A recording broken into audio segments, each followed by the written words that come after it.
Good afternoon, staff and students of Forest Hills. Mr. F here, and I'm here today, and I'm going to pick up where I left off a couple weeks ago with Louis Sachar's Holes. We finished part 1 of the book. Now we're moving into part 2, and we're going to start at chapter 29 today, and hopefully get a couple chapters in. All right. There was a change in the weather, for the worse. The air became unbearably humid. Stanley was drenched in sweat.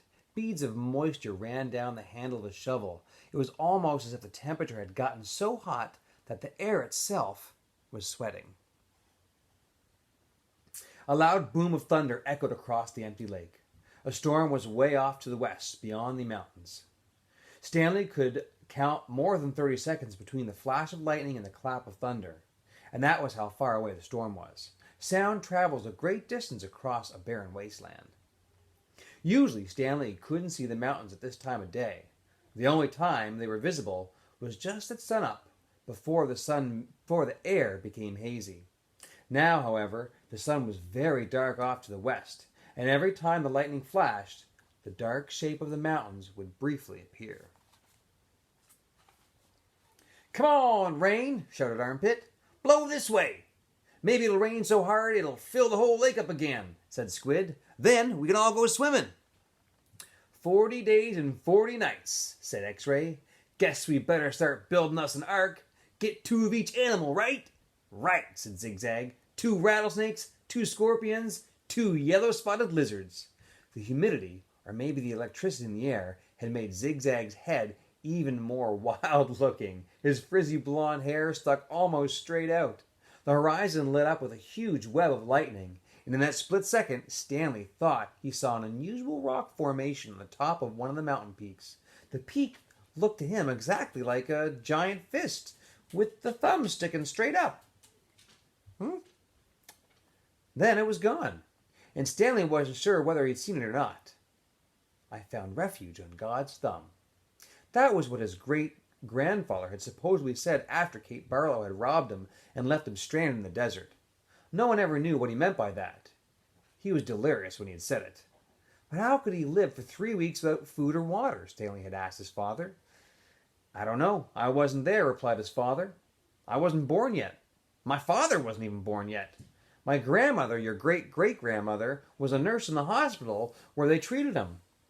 He'd always talked about how she'd dab his forehead with a cool wet cloth.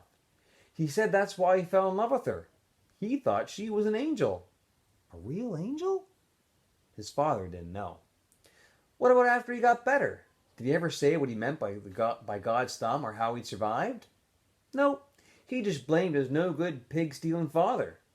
The storm moved off further to the west, along with any hope of rain, but the image of the fist and the thumb remained in Stanley's head. Although, instead of lightning flashing behind his thumb, in Stanley's mind, the lightning was coming out of the thumb, as if it was the actual thumb of God. Chapter 30. The next day was Zigzag's birthday, or so he said. Zigzag lay in his cot as everyone headed outside. "I get to sleep in, because it's my birthday." Then a little while later, he cut into the breakfast line, just in front of Squid. Squid told him to go to the end of the line. "Hey, man, it's my birthday," Zigzag said, staying where he was. "It's not your birthday," said Magnet, who was standing behind Squid. "Is too," said Zigzag. "July 8th. Stanley was behind Magnet. He didn't know what day of the week it was, let alone the date. It could have been July 8th, but how would Zigzag know? Stanley was behind Magnet, and he didn't... He tried to figure out how long he'd been at Camp Green Lake. If indeed it was July 8th, "I came here on May 24th, he said aloud. "So that means I've been here 46 days, said Zero. Stanley was still trying to remember how many days there were in May and June. He looked at Zero. He learned not to doubt it when it came to math. 46 days. It felt like more like 1,000. He didn't dig a hole that first day, and he hadn't dug a hole one yet today. That meant he dug 44 holes. If it really was July 8th, that is. "Can I have an extra carton of juice?" Zigzag asked Mr. Sir. "It's my birthday today." To everyone's surprise, Mr. Sir gave it to him. Stanley dug his shovel into the dirt. Hole number 45. Huh, the 45th hole's the hardest, he said to himself. But that really wasn't true. And he knew it. He was a lot stronger than he was when he first arrived. His body had adjusted somewhat to the heat and harsh conditions. Mr. Sir was no longer depriving him of water. After having to get by on less water for a week or so, Stanley now felt like he had all the water he could ever want. Of course, it helped that Zero dug some of his hole for him each day. That wasn't as great as everyone thought it was. He always felt awkward while Zero was digging his hole, unsure of what to do with himself. Usually he stood around a while before sitting off by himself on the hard ground, with the sun beating down on him. It was better than digging, but not a lot better. When the sun came up a couple hours later, Stanley looked for the thumb of God. The mountains were little more than dark shadows in the horizon. He thought he could make out a spot where the top of the mountain seemed to jut upward, but it didn't seem very impressive. A short time later, the mountains were no longer visible, hidden behind the glare of the sun reflecting off the dirty air. It was possible, he realized, that he was somewhere near where Kate Barlow had robbed his great-grandfather. And if that was really her lipstick tube he'd found, then she must have lived somewhere around here. Zero took his turn before the lunch break, and Stanley climbed out of his hole, and Zero climbed down in it. "Hey, caveman," said Zigzag, "you should get a whip. Then, if your slave doesn't dig fast enough, you can crack it across his back." "Hey, man, he's not my slave," said Stanley. "We have a deal. That's all." "A good deal for you," said Zigzag. It was Zero's idea, not mine. "Don't you know, Zig?" said X-Ray, coming over. "Caveman's doing Zero a big favor. Zero loves to dig holes."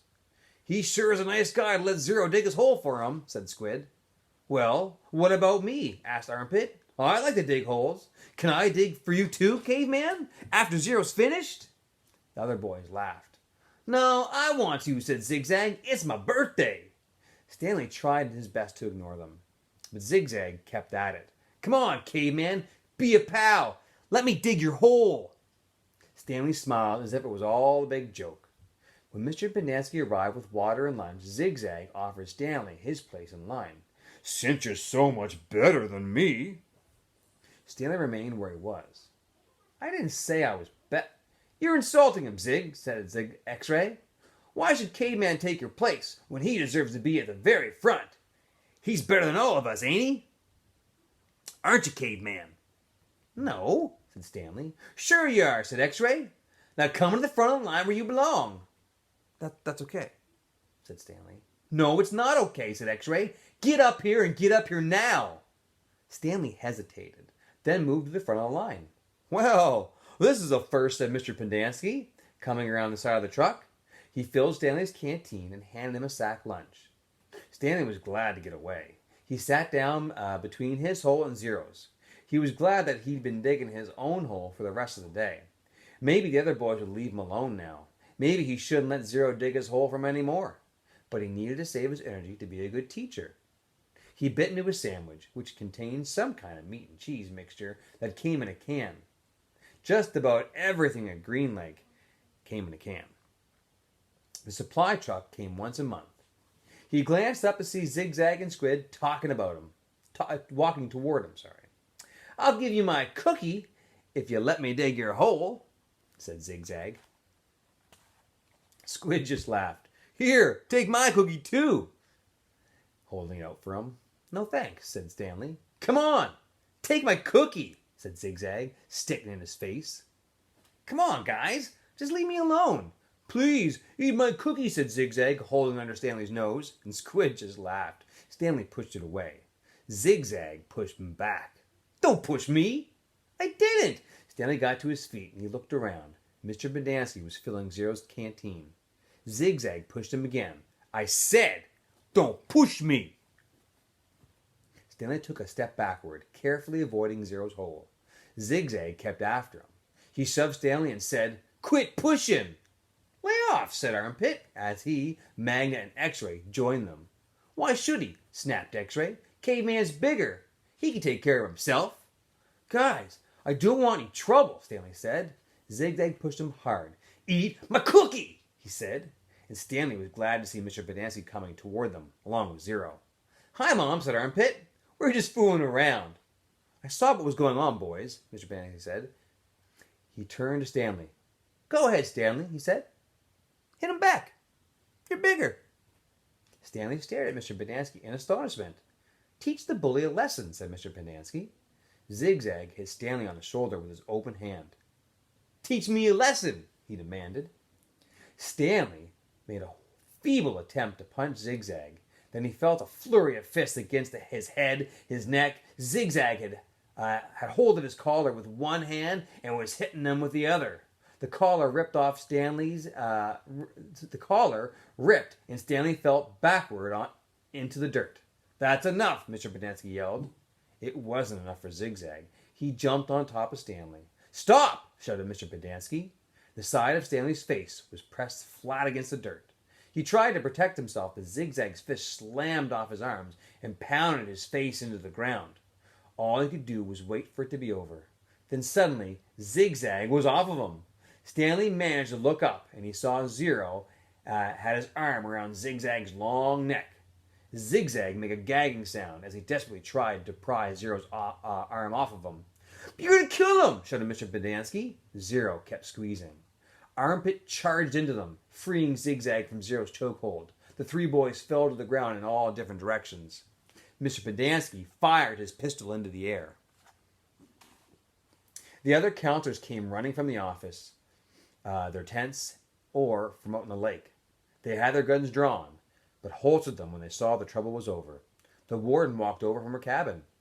"There was a riot," Mr. Pedanski told her. "Zero almost strangled Ricky." The warden looked at Zigzag, who was still stretching and massaging his neck. Then she turned her attention to Stanley, who was obviously in the worst condition. "What happened to you?" "Nothing. It wasn't a riot." "Ziggy was beating up the caveman," said Armpit. "Then Zero started choking Zigzag, and I had to pull Zero off Zigzag. It was all over before Mum fired his gun."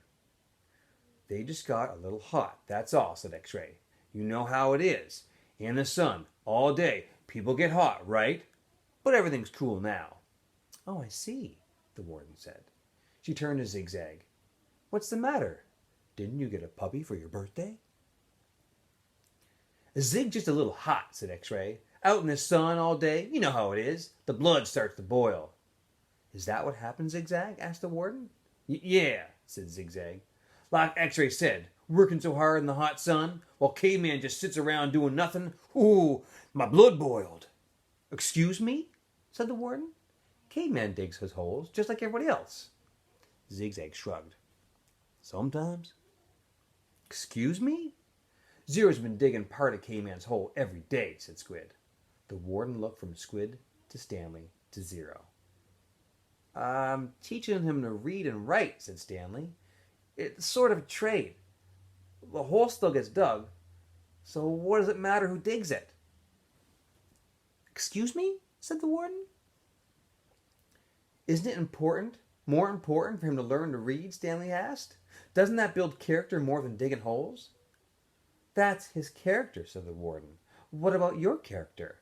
Stanley raised and lowered one shoulder. The warden turned to Zero. "Well, Zero, what have you learned so far?" Zero didn't say anything.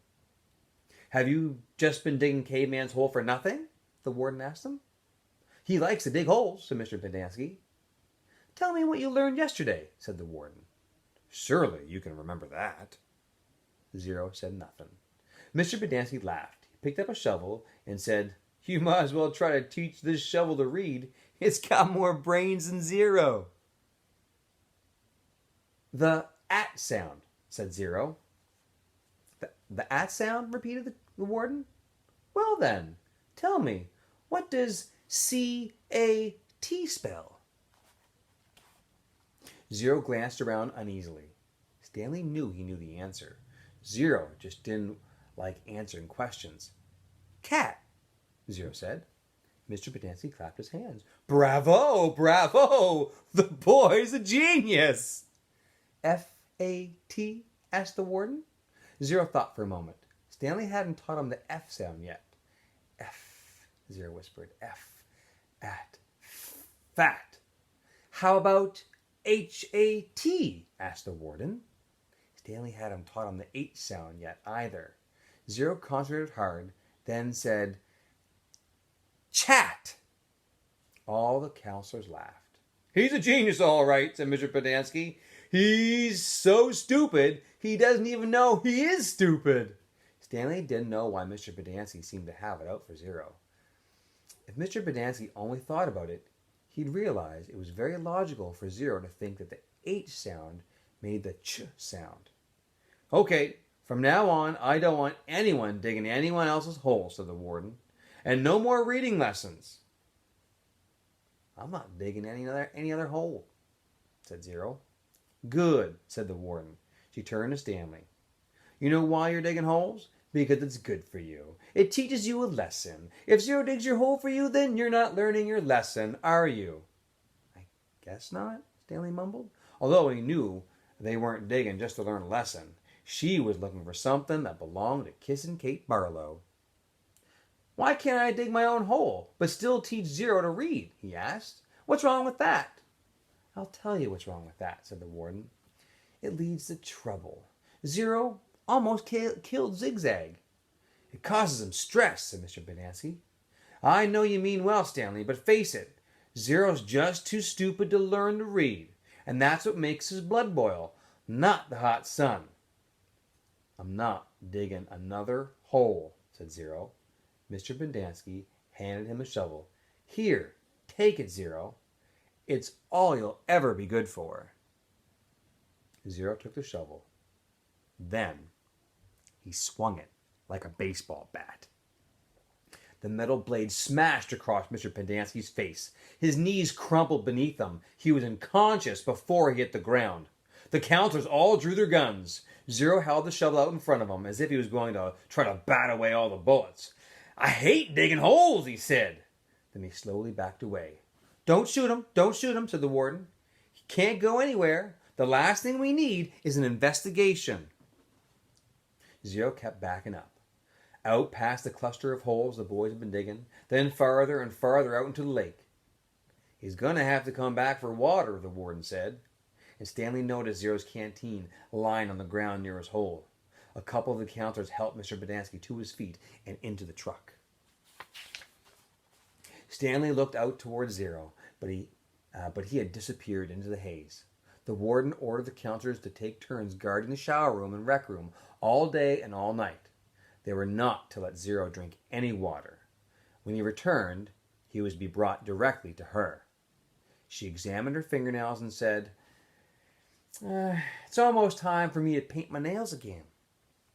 Before she left, she told the 6 remaining members of the Group D that she still expected 7 holes. All right, guys, that was 2 chapters today. I know I haven't read in a long time. It's going to change. I'm going to finish this book off, hopefully within the week. Hope you guys enjoyed, and I will talk to you guys again tomorrow. Bye.